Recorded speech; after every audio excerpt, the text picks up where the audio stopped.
দেশের ভোগ্যপণ্যের সবচেয়ে বড় পাইকারি বাজার খাতুনগঞ্জে বিভিন্ন বন্দর ও গ্রাম থেকে আসছে নিত্যপণ্যবাহী ট্রাক ও কাভার্ড ভ্যান। শ্রমিকরাও ব্যস্ত পণ্য লোড আনলোডিং এর কাজে। বিভিন্ন স্থান থেকে আসা খুচরা ব্যবসায়ীরা নিজেদের চাহিদা মতো পণ্য বোঝাই করে ফিরছেন গন্তব্যে। দীর্ঘ অস্থিরতা কাটিয়ে প্রাণচঞ্চলও ফিরছে খাতুনগঞ্জে। পরিস্থিতি স্বাভাবিক হতে শুরু করায় টানা বন্ধে আর্থিক ক্ষতি কাটিয়ে ওঠার চেষ্টা ব্যবসায়ীদের।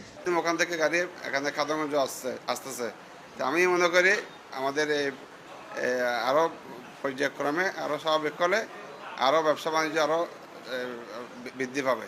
বুকিং দেয়া বেশ কিছু পণ্য এরই মধ্যে বাজারে এসেছে, ফলে তেল, চিনির মতো আমদানি ভোগ্যপণ্যের দাম পাইকারি পর্যায়ে কমতে শুরু করেছে। সয়াবিন বর্তমানে আপনার 5,000 প্রায় 142 টাকা এবারে লিটার পরে আর কি সয়াবিন খোলাটা, আর পামটা প্রায় 138-37 টাকা মতো পড়ে এগুলো আর কি। মটর ডাল বিক্রি হচ্ছে বর্তমানে 69 থেকে 70 টাকা, মুসুর ডাল বিদেশিটা 100 থেকে 102 টাকা, আর দেশি মুসুর আপনার 120 থেকে প্রকারভেদে 125 টাকা পর্যন্ত আছে। ছাড়া বর্তমানে পাকিস্তান, তুরস্ক সহ বেশ কয়েকটি বিকল্প দেশ থেকে পেঁয়াজ আমদানি শুরু করেছে বাংলাদেশ।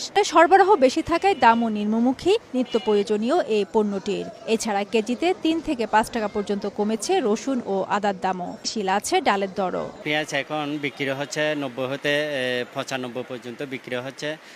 যথেষ্ট পরিমাণ সরবরাহ আছে। আদা হচ্ছে যে 220 টাকা, 200 টাকা হচ্ছে 220 টাকা, আর রসুন হচ্ছে 160 টাকা 170 টাকা পর্যন্ত। সরবরাহ একদম প্রচুর, দাম প্রতিদিন 20 টাকা 30 টাকা প্রতি মনে কাটে। এরকম থাকলে আমার মনে হয় চিনি 100 টাকার ভিতরে চলে আসবে।